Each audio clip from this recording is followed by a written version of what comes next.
মাননীয় স্পিকার, মানে এই সংসদে আজকে যেই পাটাতনের উপরে দাঁড়িয়ে আছি, এই সংসদটি প্রতিষ্ঠিত হয়েছে, এই সংসদের সংসদ নেতা, বিরোধী দলীয় নেতা, এই সংসদের ট্রেজারি বেঞ্চে যারা উপস্থিত আছেন, প্রত্যেকে এই সংসদে আসার পথে যেই ক্রান্তিকালীন পর্যায় অতিক্রম করে এখানে এসছে, এই পুরো জার্নির পিছনে যে আইনটি জড়িত সেটি নিয়ে হচ্ছে আমরা আজকে আপত্তি উত্থাপন করছি এবং সেটির জন্য 2 মিনিট এটা এক ধরনের, মাননীয় স্পিকার, এটা খুবই অপ্রতুল। আমরা এই সংসদে বিভিন্ন বিষয়ে প্রশংসা, এই সংসদে বিভিন্ন বিষয়ে অনেক সময় অপচয় হয়, কিন্তু জাতির সাথে সবচেয়ে গুরুত্বপূর্ণ বিষয়ের আমাকে যে 2 মিনিট সময় দেওয়া হয়েছে এটি অপ্রতুল। আমি মাননীয় স্পিকারের কাছে আবেদন জানাবো এই বিষয়ে টাইম কনস্ট্রেন্ট না করে আমরা আমাদের বক্তব্যটা যেন উপস্থাপন করতে পারি, সেজন্য আপনার অনুমতি প্রার্থনা করছি। মাননীয় সদস্য, সাধারণত আপত্তি উত্থাপন আগে সংসদগুলোতে 2 মিনিটে দেওয়া হতো, তবে আপনি যেহেতু বলেছেন আপনি আরও 2 মিনিট বলেন, 4 মিনিটের মধ্যে বক্তব্য শেষ করবেন। মাননীয় স্পিকার, এই যে আইনটি আজকে যেটি পাশ করানোর কথা বলা হচ্ছে, এটির মধ্য দিয়ে 2009 সালের জাতীয় মানবাধিকার কমিশনের যেই আইনটি সেটিকে রিস্টোর করা হবে। জাতীয় মানবাধিকার কমিশনের যে 2009 সালের যে আইনটি আছে, সে আইনের যেই প্রয়োগ দীর্ঘ 17 বছর ধরে হয়েছে সেটি আমরা দেখেছি। জাতীয় মানবাধিকার কমিশনের নামে বিরোধী দল ও মতকে দমন কমিশন হিসেবে সেটি ব্যবহার করা হয়েছে। বিএনপিকে দমন করার বৈধতা জাতীয় মানবাধিকার কমিশন উৎপাদন করেছে। আমরা জাতীয় মানবাধিকার কমিশনের চেয়ারম্যানকে বলতে শুনেছি, জামাতের নেতাকর্মীদেরকে গুলি করা বৈধ মানবাধিকার টিকিয়ে রাখার স্বার্থে। আমরা জাতীয় মানবাধিকার কমিশন 2009-এ যদি চলে যাই, আমরা মাননীয় স্পিকার 2009-এ যদি চলে যায়, আজকে যদি 2025-এর অধ্যাদেশটিকে ল্যাপস করে দেওয়া হয়, এটি এই সংসদের জন্য আমাদের যে আমরা ফরওয়ার্ডিং একটা মুভে ছিলাম, আজকে এই 2025-এর অধ্যাদেশটি ল্যাপস করার মধ্য দিয়ে জাতি আবার ব্যাকওয়ার্ডের দিকে যাবে এবং জাতি পিছিয়ে পড়ার একটা টেক্সট বুক এক্সাম্পল হিসেবে এই সংসদে এটি থাকবে। 2009 সালের জাতীয় মানবাধিকার কমিশন আদতে কোনো আইন না, এটা হচ্ছে সরকারি আরেকটা দপ্তর বানানো হয়েছে জাতীয় মানবাধিকার কমিশনকে। সেখানে স্পিকারের নেতৃত্বে যে সিলেকশন কমিটি করা হয়েছে, সেখানে স্বরাষ্ট্রমন্ত্রী থাকে, সেখানে আইনমন্ত্রী থাকে, সরকার দলীয় একজন এমপি থাকে এবং সেখানে মন্ত্রণালয়ের একজন সচিব থাকেন। অর্থাৎ একটা 6 সদস্য বিশিষ্ট একটা সিলেকশন বোর্ডের সেখানে 5 জনই হচ্ছে সরকার দলের।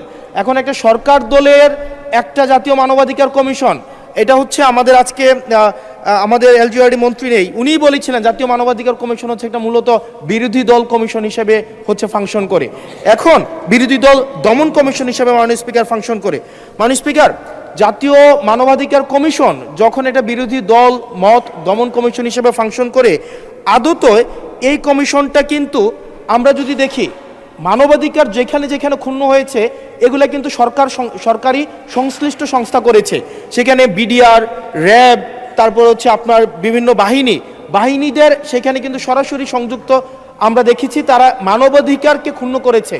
কিন্তু 2009 সালের জাতীয় মানবাধিকার কমিশন আমরা দেখেছি, যদি বাহিনীর বিরুদ্ধে আপনি কোনো তদন্ত পরিচালনা করতে চান, তাহলে সেই বাহিনীর সেই বাহিনীর পূর্বানুমতি আপনার লাগবে, সরকারের পূর্বানুমতি লাগবে। মাননীয় স্পিকার, সরকারের পূর্বানুমতি নিয়ে সরকার যে মানবাধিকার ক্ষুণ্ণ করবে, সেই মানবাধিকারের তদন্ত কতটা স্বচ্ছ হবে সেটা এই সংসদের প্রত্যেকটা সদস্যই সেই বিষয়টি জানে।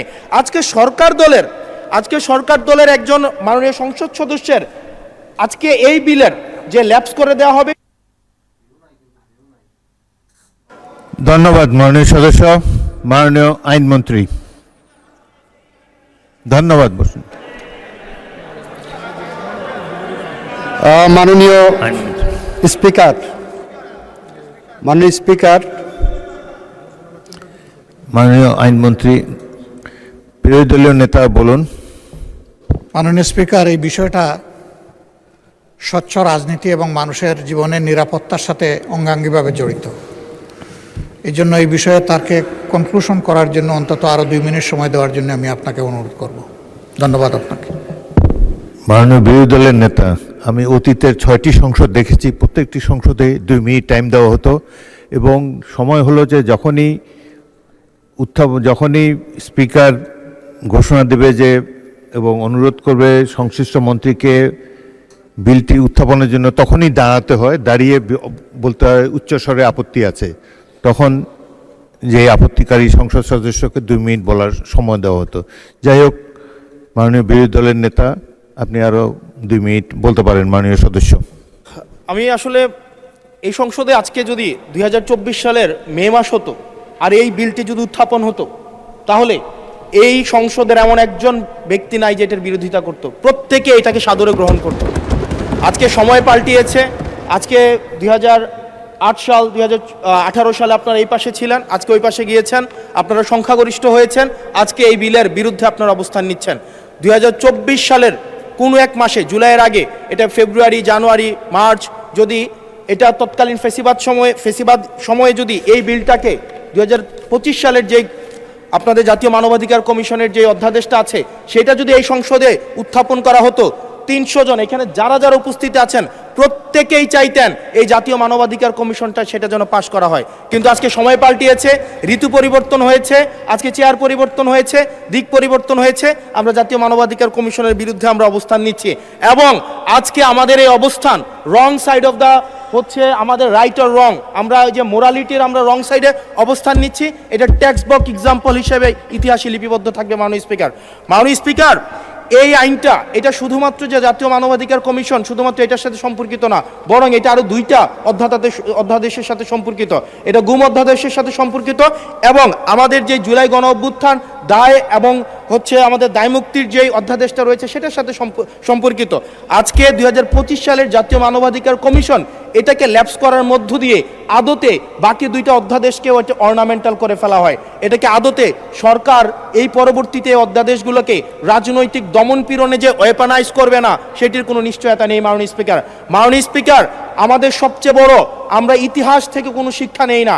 আমি এই সংসদে দাঁড়িয়ে এটা হিস্টোরিক্যাল ডকুমেন্ট হিসেবে থাকবে, এটা এই বছর পাস না হোক, আগামী বছর পাস না হোক, সংখ্যাগরিষ্ঠতার দোহাই দিয়ে হয়তো এটাকে ল্যাপস করা যাবে, কিন্তু এই সংসদে জাতীয় মানবাধিকার কমিশন অবশ্যই পাস হবেই হবে। মাননীয় স্পিকার, ধন্যবাদ। আপনার স্বপ্নগুলো আকাশ ছুবে প্রবাসীর হেলিকপ্টারের মাধ্যমে। বিয়ে, জন্মদিন অথবা যে কোনো বিশেষ প্রয়োজনে হেলিকপ্টার ভাড়া করতে যোগাযোগ করুন স্ক্রিনে দেয়া নাম্বারে। প্রবাসীর হেলিকপ্টার, নিরাপদ ও সাশ্রয়ী বাহনের বিশ্বস্ত নাম।